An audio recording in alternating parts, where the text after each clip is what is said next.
Pour vos portails et garde-corps, faites le choix de Finalu Clos 2000. Votre spécialiste depuis plus de 25 ans, zone artisanale de la tannerie à Ancerville. Contactez-nous pour vos études et rénovations 03 29 75 22 25 ou sur clos2000.fr. Ouvert du lundi au vendredi et le samedi sur rendez-vous. C'est au tour des collégiens et des lycéens de retrouver les bancs de l'école. Une station de lavage pour chiens en libre accès à Vassy. Laurent Daval en liste pour les élections régionales en juin prochain. La saison de foot à l'arrêt à cause de la crise sanitaire.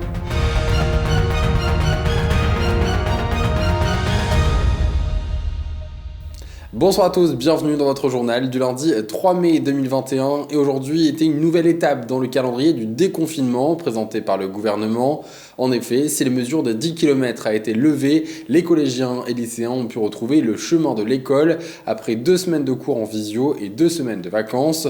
Une situation délicate pour de nombreux élèves qui passent le bac ou d'autres épreuves cette année et qui, avec toutes ces mesures et ces cours par intermittents, sont inquiets.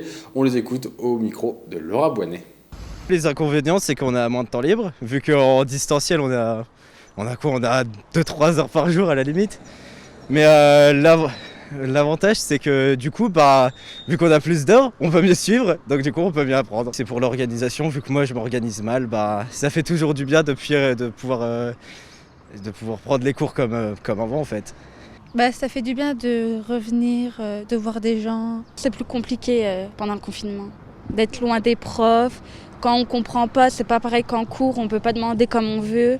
C'est un peu compliqué parce que avec le distanciel, il y a beaucoup de profs absents et du coup ils se donnent la permission de nous donner plus de devoirs pensant qu'on a plus le temps et des fois c'est compliqué. On n'a plus la notion d'être tout le temps au lycée et d'avoir les cours correctement, quoi.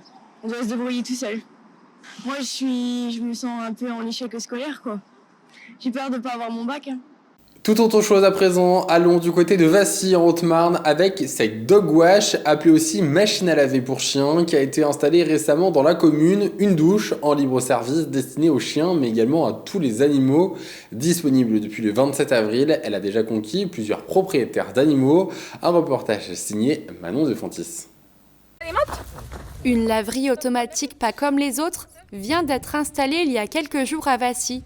Chats, chiens ou encore oiseaux peuvent se refaire une beauté en quelques minutes. Propriétaire de 2 chiens, Cindy a décidé d'investir entre 15 000 et 30 000 euros dans ce projet déjà installé dans plusieurs villes de la région, comme à Châlons-en-Champagne, Troyes ou encore Verdun. Je voulais faire en sorte d'améliorer le quotidien de chacun et chacune pour éviter de se casser le dos quand on lave notre chien.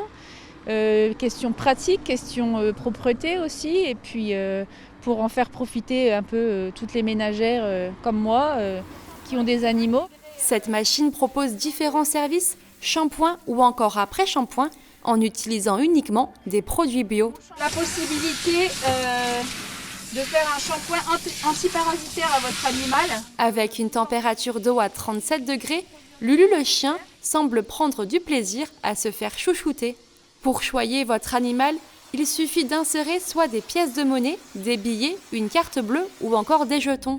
Ces derniers, d'une valeur de 5 €, sont disponibles à 2 points de vente et représentent une séance de 6 minutes environ.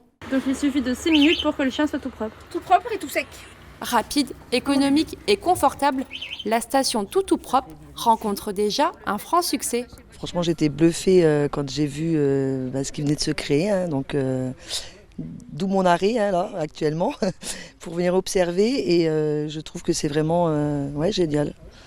Moi je vais y emmener mes chiens. Suite à de nombreuses demandes, une deuxième laverie automatique pour animaux devrait se déployer prochainement à Saint-Dizier. Passons désormais à l'image du jour. Les agents de la ville de Saint-Dizier ont arpenté les rues du centre-ville et les abords du centre socio-culturel aujourd'hui afin d'écrire des citations d'artistes sur les trottoirs de la cité Bragarde. Une action qui rentre dans l'opération La beauté sauvera le monde qui consiste à déconfiner la culture à Saint-Dizier.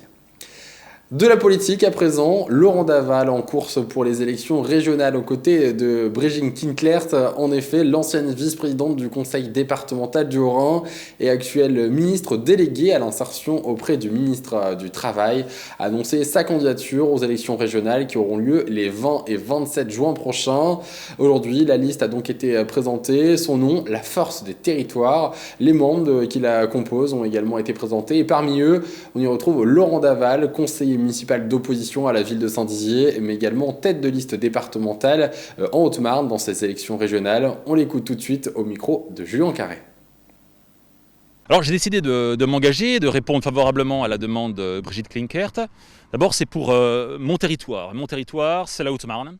Et dans ces objectifs majeurs, eh bien, il y a ce choc de décentralisation et cette proximité qu'il nous faut retrouver avec les Hauts-Marnais. Il se trouve que la région est très éloignée, elle est très vaste, Strasbourg est très éloigné et en fait nos entreprises, nos élus, les habitants ne savent pas à qui s'adresser finalement quand il s'agit de monter un projet, de défendre un projet. Et moi je veux être en quelque sorte cette interface entre les Hauts-Marnais et la grande région. Alors ma liste sera évidemment éclectique, c'est-à-dire qu'elle rassemblera des personnes, des hommes et des femmes de tout le département. L'objectif c'est bien l'implantation et puis aussi bien sûr on a un objectif, c'est sortir de cette crise et accompagner davantage la relance économique. Moi je crois qu'il y a aussi un enjeu de territoire, c'est-à-dire finalement la grande question c'est que va devenir la Haute-Marne dans cette région Grand Est. On perd des habitants, on n'a plus de médecins, on est mal desservi et il faut retrouver je crois fierté et puis on a des atouts majeurs qu'il faut valoriser. Terminons cette édition avec du sport, un domaine fortement impacté par la crise sanitaire. De nombreux clubs, notamment de football, ne peuvent plus s'entraîner dû aux restrictions imposées par le gouvernement. Et la FFF, la Fédération française de football, a décidé de mettre fin à la saison amateur. Les championnats régionaux et départementaux sont donc à l'arrêt, instaurant ainsi une saison blanche. Une grande frustration pour ces clubs qui souhaitent se maintenir ou être promus. Un reportage de Nargis Boussaïd. Les terrains sont vides, les bruits des supporters sont lointains, alors qu'ils n'ont pu profiter du début de saison, en voici déjà la fin. Fort heureusement pour l'ambiance, les mineurs poursuivent les entraînements, mais pour les adultes suspendus depuis octobre 2020, cette fin de saison sonne comme un goût d'injustice. La décision officielle a été communiquée alors que, raisonnablement, nous savions depuis au moins un mois qu'aucune autre solution ne pouvait être prise. Donc nous l'avons accueilli comme une obligation. Malheureusement, la fédération il ne pouvait pas faire autrement. Donc notre inquiétude, elle est sur l'avenir. En effet, coup dur pour les clubs en particulier qui avaient pour objectif une montée ou un maintien. C'est le cas de l'US Éclaron en Régional 1 depuis quelques années. Cette année, nous étions beaucoup plus dirigés vers un bon maintien que vers une montée. Nous estimons que nous n'avions pas l'effectif pour remonter au-dessus.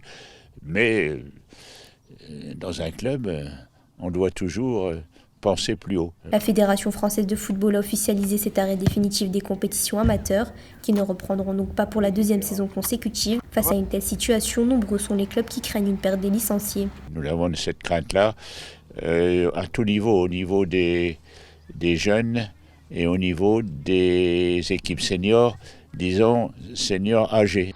Une décision qui a fait l'effet de surprise en grande partie au sein des districts, qui n'ont pas manqué de soutenir les clubs pendant cette dure période. On n'a pas été prévenus. On a eu subitement la réponse, l'ordre disant que ça serait une saison blanche. Terme qui est mal approprié. Une saison blanche, il n'y a pas dans les textes, dans les règlements du football, l'annonce d'une saison blanche, ça n'est jamais arrivé. Je pense que les clubs, on les a entretenus, on a fait du visio. On a eu un lien avec eux, on les a tenus au courant toujours. J'ai effectué différentes visites de clubs pour justement apprendre un petit peu les différentes problématiques, de voir avec eux, de me faire connaître également et de voir ce qui se réalisait, ce qu'on pourrait réaliser également. Voilà mes premières interventions notamment au sein des clubs qui ont été réalisées. Rappelons-le, cette décision entraîne pour les seniors aucune montée ni descente concernant les clubs engagés dans les championnats régionaux et départementaux. En attendant le retour de la saison prochaine, les athlètes amateurs pourront dès le 19 mai reprendre leur activité sportive dans les lieux couverts ou de plein air. C'est la fin de cette édition de journal. Tout de suite, la météo de demain. Excellente soirée à tous. Toute l'actualité qui vous concerne, à voir et ou à revoir, dès maintenant sur puissancetélévision.fr et sur notre application mobile.